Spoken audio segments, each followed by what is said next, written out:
Thank you for tuning in to Pagan World TV. Welcome to the Gayle Tracey Mull Show with Gayle Tracey Mull.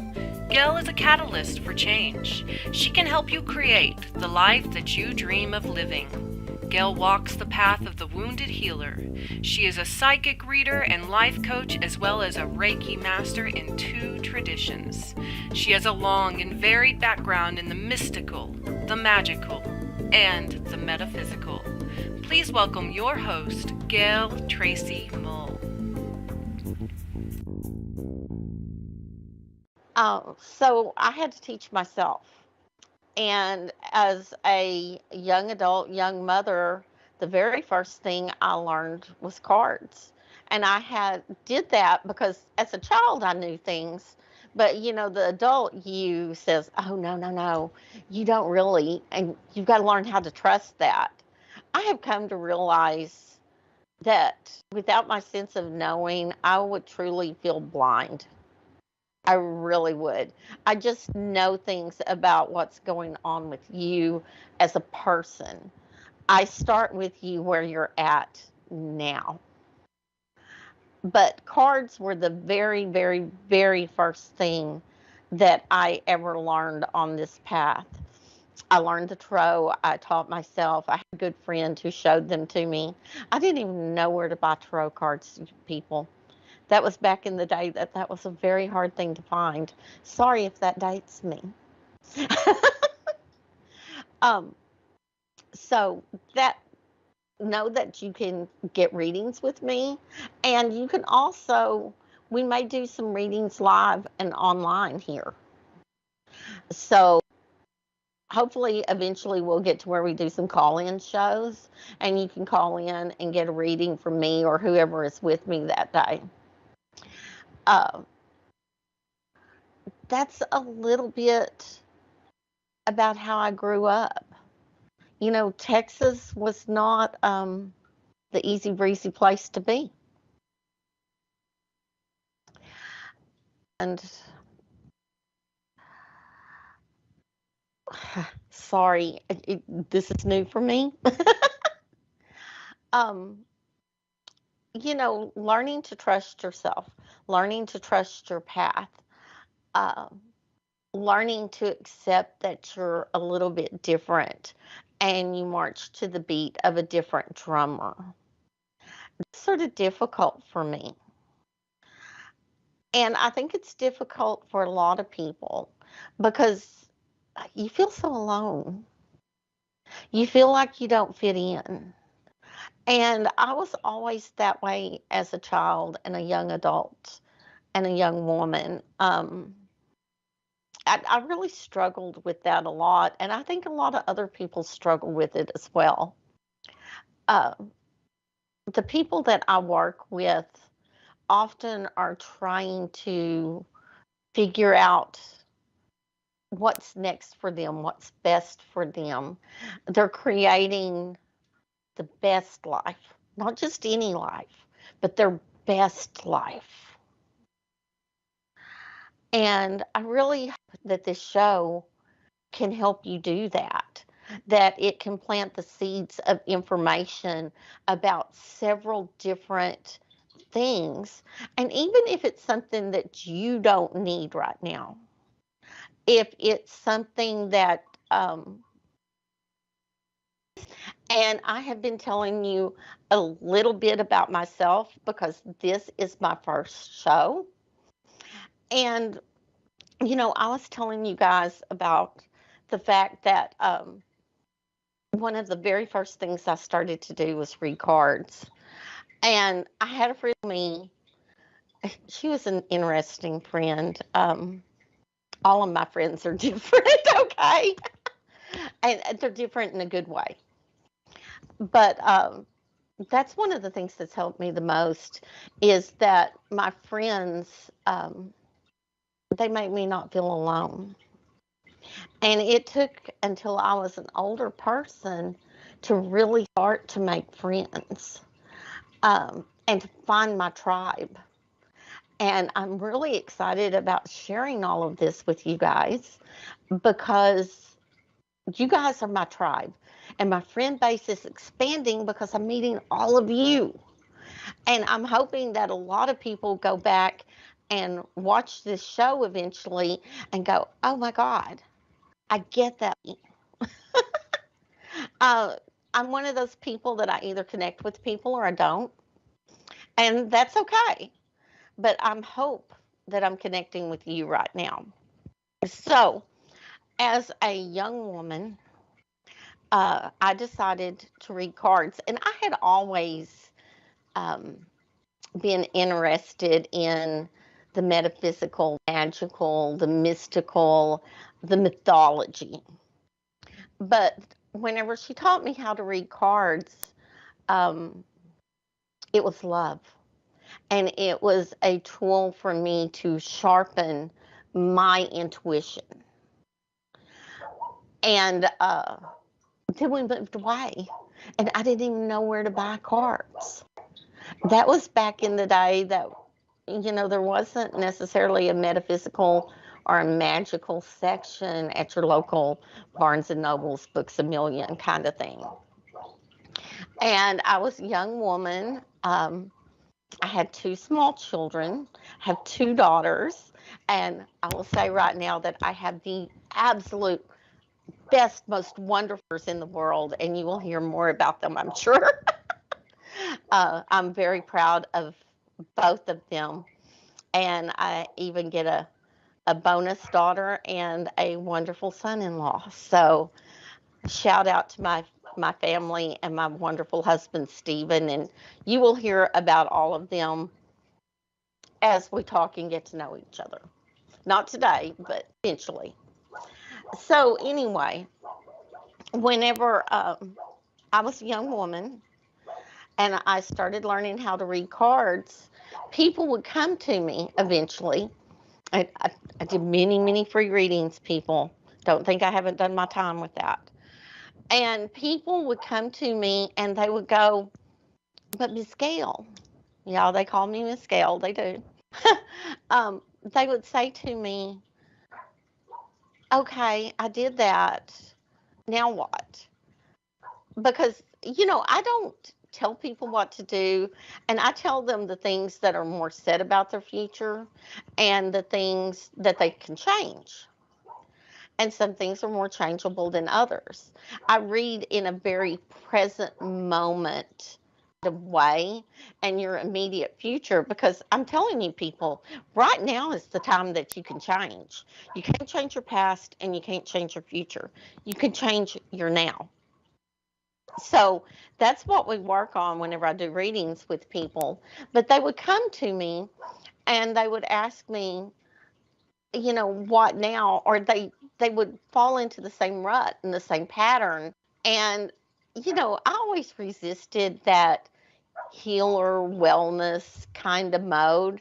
But I came to understand that the people that would come for readings, as I got better and better and more people came, um, that they needed healing because you have to be balanced. You can't just give them knowledge and not, if their physical body is hurting or their mental body or their emotional body is in pain or not working correctly, um, then they're not going to work correctly.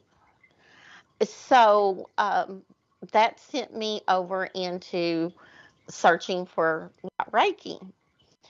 I love, love, love, love, love Reiki. I'm a master in two traditions, but whenever I started out, I wanted my Reiki attunement. I didn't know much about Reiki, and there was a local rock shop. I went to it, and she taught classes, but for that day, I don't know why, she just set me down in Reiki attunement. I would never recommend that to anybody. Um, you need the class that goes with Reiki. Okay, people? You really do. And you don't need to do them all at once. Do Reiki 1, learn it, incorporate it. After a year or so, do Reiki 2, learn it, incorporate it. Then, if you want to go on to your master's level, do that. But she just set me down and attuned me. And at the time, my husband was bipolar. And I had always naturally balanced his energy by laying my hands on him. Well, you can't Reiki somebody who is unwilling. And so it was very hard because I could no longer lay my hands on him and balance him out. And I really didn't know what to do with all this new energy I had. So eventually I went on and I found other people and I redid my Reiki 1 attunement. And I did all of the attunements. I have a wonderful Reiki master and friend that I work with named Julie Rainwater. Shout out to her. I hope she's listening tonight. And Master Son is wonderful. That's my nickname for her. But Reiki is one of the things I teach. It's one of the things I do. And it has been one of the biggest blessings in my life. Reiki is the canister, the container that all my different practices go in. And we will talk some more about how I really got started on the path of working with people.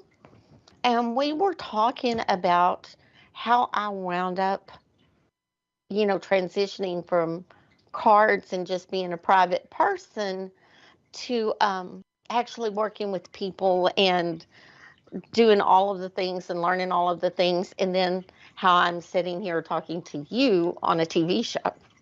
You know, that's a lot to get through. But one of the things that did it was I did sales for a very long time. I did outside sales.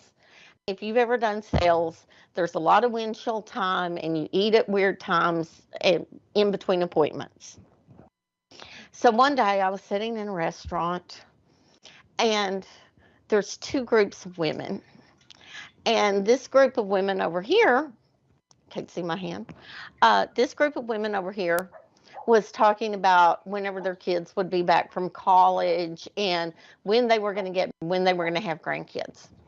This other group of women over here was sitting and talking about softball practice and basketball practice and whenever spring break would be and all of this. And I'm thinking, did nobody read a book? Has nobody went to a movie? If I was sitting around, am I going to be one of those people sitting waiting for my kids to have kids? I'm telling you, people, I would have waited a long, long time. My daughter had my first granddaughter at 35. She adopted a boy like 5 years before that, but she was 30 then. And the youngest daughter still hasn't had kids, although they want to. So if I had my life on hold, waiting vicariously for them to do those things, oh my God. I'm like, no, I can't do that. And you got to understand, at this time, I was a very stressed out person. Like I said, I had a bipolar husband. And if any of you have ever been there or are there, I am so sorry. I know what it's like. I lived with him for 28 years until we divorced. I'm really happily divorced, but I know what it is to love somebody with that issue, okay? But it is extremely stressful. And I worked all sorts of hours. And so before I got the Reiki attunements, I got a little bit out of order. Um, I hurt all the time. My neck right here. I was constantly begging my kids, anybody, to rub my neck. And so After I heard this conversation with these two groups of women, I'm like, you got to find a life. You got to figure out how to make some friends. You got to do something else and sit around and wait to live your life through other people. So I was looking for different groups, different things to do, and I found a meditation group. Oh my God. It was the most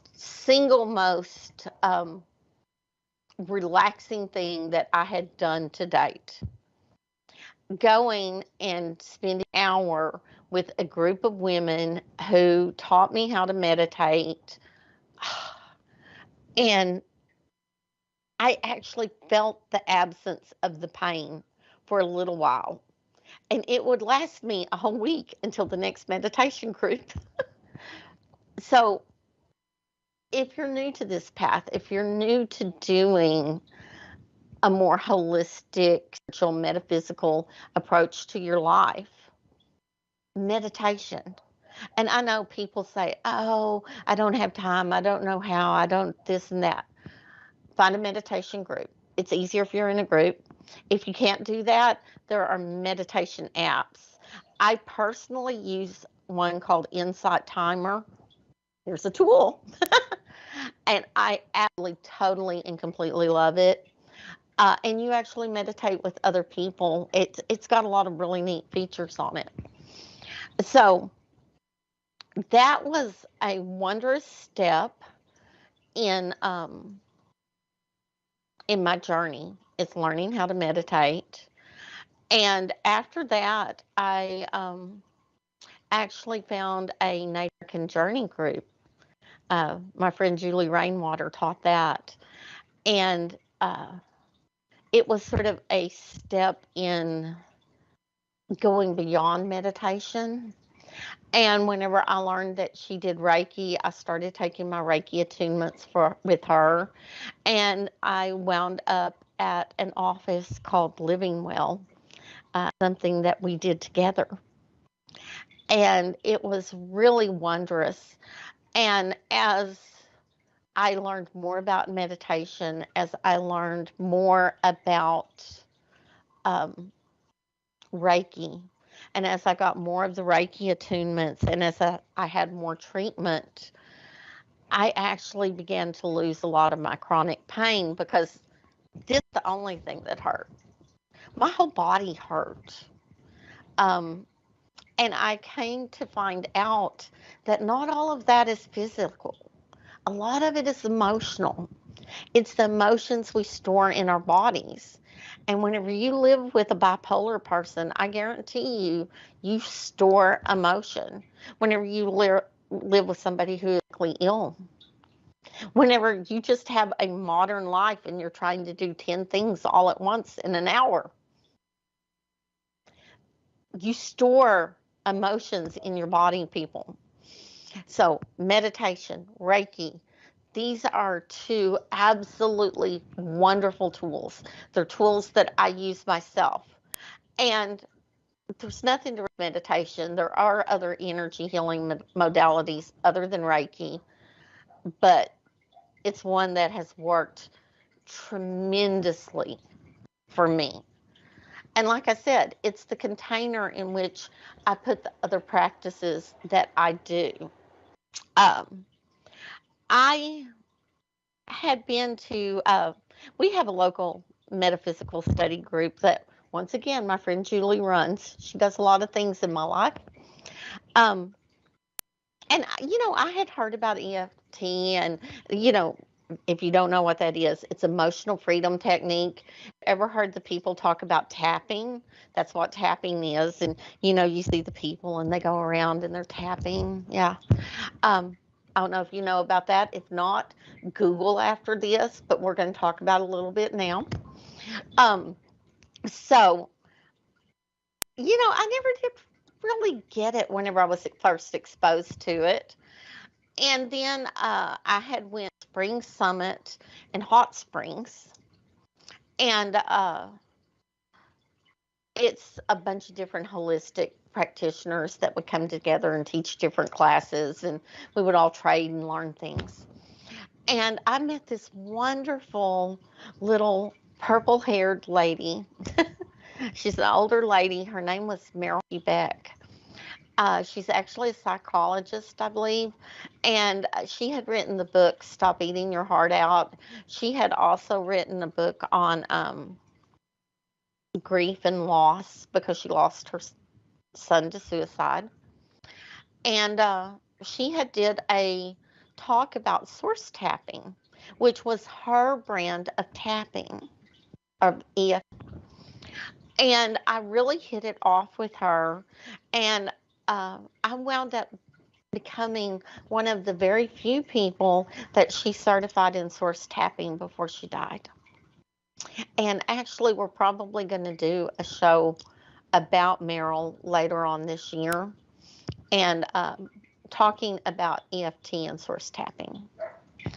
And, um, whenever I met her at the Spring Summit, it was just one of those things that it was the right teacher at the right time.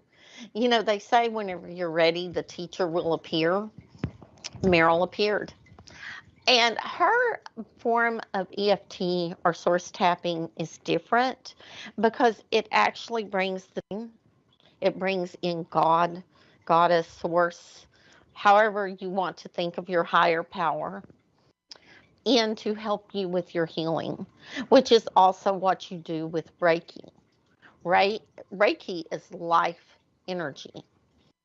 So these two things married very well for me. And through the course, Meryl, I learned about how people store emotions in their body. There is actually a study, it's called an ICE study. I forget whenever it was conducted. It actually started out as a research study for a PPO organization. Um, they had been helping people lose weight. And they were really doing really well with it. But the researcher noticed that some people were quitting. And, you know, they'd start to have results and then they'd quit. And he was doing exit interviews and he realized that one of the women who had quit um, had been abused as a child. And he got to thinking about it and he thought, I wonder if there's a connection. And he created a study. It's called an ACE study. And it is a test. There's actually an ACE test you can take. Once again, Google is all.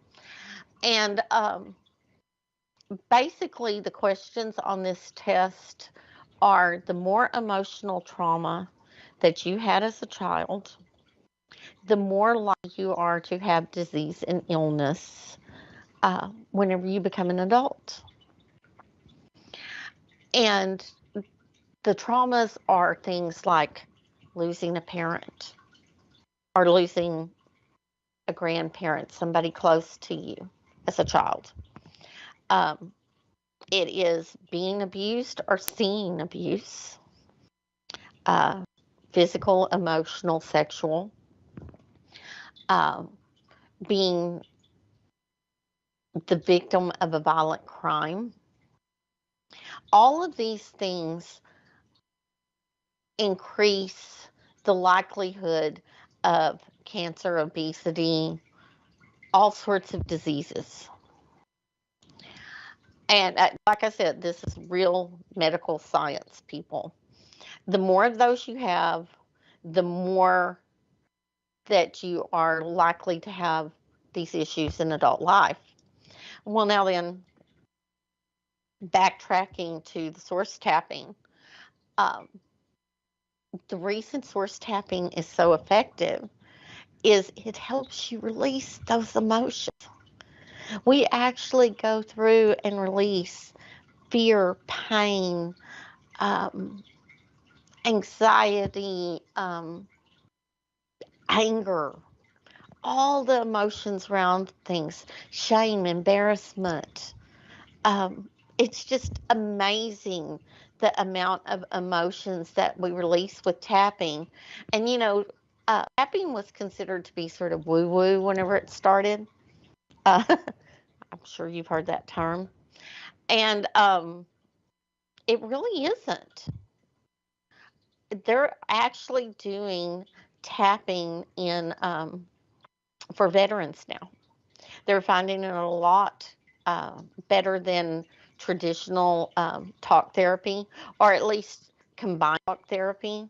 But it actually releases the emotions that are trapped within your body. Now, then, in my own private practice, I have linked that with the Reiki and the other intuitive things that I do. And often, if you have pain somewhere stored in you and you've tried all the things, you know, you've been to pain management and you've taken the pills and you did the PT and all of the different things, sometimes I can help you by doing chronic pain release. And I just blessed the day that I met Meryl.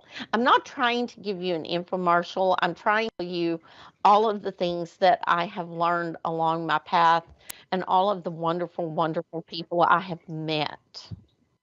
Because I know a lot of people out there are struggling with their spirituality. And I really honestly think spirituality and the things that I do, the holistic things are very linked for me. They're they walk alongside each other. You know, Reiki and all of the things in and of themselves are not a religion, but they work alongside your spiritual practice, whatever spiritual practice may be. And I am by no means downing anybody's religion, spirituality practice. I'm just going to tell you a little bit about my journey with it. And I do this, it's sort of hard actually. You know, I grew up in Texas where being different was sort of bad. Um, and, you know, I think a lot of people out there struggle with what we're taught in North America and what we expect in North America and what really fuels us. I know that I always did. I grew up in the panhandle of Texas. There is open warfare between Baptist and Church of Christ. Um, I went to a very Baptist church with my mama. Yes, I had a mama. Love her. And, you know, I came from a family that allowed me to choose if I wanted to be baptized or not. And so they have the big revivals and they would do all of the things. And the other little kids would go up. And I mean, I would be sitting there on the bench and I would be wanting to find it in my heart. And I just, the whole the whole thing just did not resonate with me. They talked too much about Jesus, excuse me, and not enough about God. And I know that for Christians it's the same thing, but for me it wasn't. And I just didn't resonate with going up there and being baptized. And so coming from the family I did, I had this seeking for religion and spirituality. And as my kids were growing up, I knew that this was important. And we would go to different churches. And my oldest daughter will remember this. She's probably laughing right now because she knows what I'm going to say. We would find a church and we would go. And we would truly enjoy the church. And then they would ask me to join, and we would not go back. I was not a joiner of churches. And the very last church that we attended,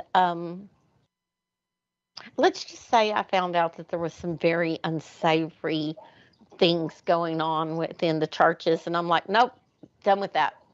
Done with that. I don't know what we are, but we're not going back to just a regular old church again. Done. And so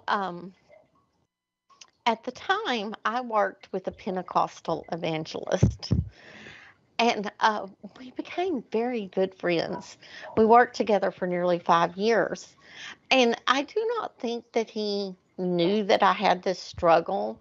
A lot of the struggle was with faith, trying to figure out how to have faith in that higher power and what I believed in.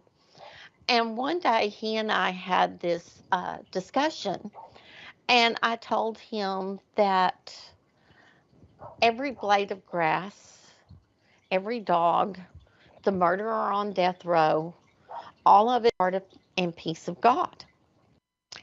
And he looked at me and he said, that is not a Christian concept. And this little bell went off, ding, ding, ding, ding, ding. And it's like, okay, you just need to give up on the Christian concepts, because I had always believed that. I had always known that. Um, so I follow a more earth-based spirituality. And whenever I got to looking at that, my mind was blown, because they're like, pick a pantheon. A pantheon? What do you mean? There's only one God. I grew up with a one God concept. So, I went back and I read Greek philosophers, and I read so many different things during that time. And I really struggled to wrap my head around it. But once I gave up having to be what I was raised with and just went with where my heart was, I started down this path of spirituality. And now I am currently a ULC minister. And people ask me all the time, well, what denomination is that? And I tell them it's all of them. I am an all denominational minister. That's how I look at it. Because I really and truly respect anybody that walks their walk and talks their talk and lives um, their spirituality, their religion, whatever it may be. And one of the things that I endeavor to with all of you is I endeavor to walk my walk and talk my talk.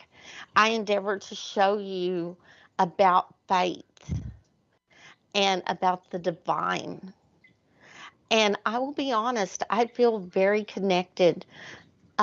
This show is something that I have manifested for years.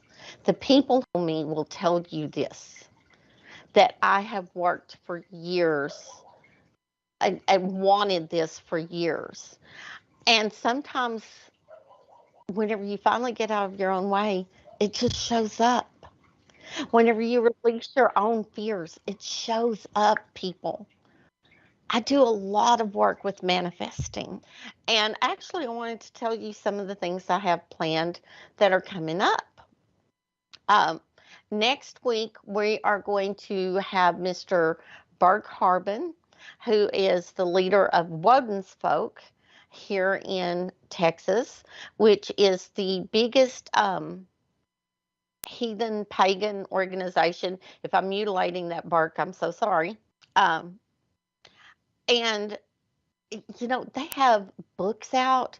He has done some amazing research, and they actually have a book that is comparable to AA, but it is for pagans. Now, isn't that interesting considering what we were just talking about?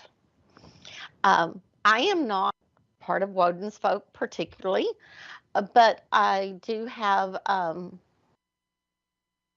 part of my family that is. My daughters that are in New Mexico follow that particular type of path. Um, my nephew does. And I really appreciate a lot of things out of it. And I borrow a lot of things from it, like the runic staves. And I actually read runes as well as cards, by the way. Um, and I've been learning about runic staves because, get this, people, you never stop learning. If you stop learning, then you're dead. That's how I feel about it. I've told my kids, if I tell you that I don't want to learn anything else, you better start digging the hole. So I hope all of you that are out there listening to me feel the same way, because we're going to learn a lot of things as we go through this whole show together, hopefully for a very long time. Hopefully you will start to write into me and tell me different things that you would like to have. I'm hopefully going to get a Patreon account set up. There will be a link to contacting me uh, on the YouTube box, or there's one on my homepage with Bold Brave TV, and it's got all my links, how you can book appointments, my website, my TikTok, all of those things. Um, but we're going to have Bert Carbon, and on down the line from that, we're going to have my astrologer friend, Mary Dodd, come on. I'm hoping, and she is just, oh my God, the things that she can tell you about what's going on in the world right now, crazy, but we got a crazy world. So there you go. And all of them are amazing. All of them are. We will have Julie on. Me and her can talk about so many different things. She's the Reiki master I told you about and teacher. We're going to learn about a lot of different things together. And like I said, I love it whenever you guys comment. I will be looking for them. I want to know what you think. I want to know what you want to learn about. And if it's something in my realm of possibility to do, I will be happy to investigate it. Or we're actually looking for people to come on and be guests on the show as well for some of our discussions. This is the Gayle Tracey Show, and we are coming to you from the heart of East Texas. I'm Gayle Tracey Mull, and I'm telling you, blessed be for the night. Bye until next time, people. Thank you for watching the Gayle Tracey Mull Show with Gayle Tracey Mull. If you enjoyed the show, please leave a like and comment and subscribe. Tune in next time on Pagan World TV.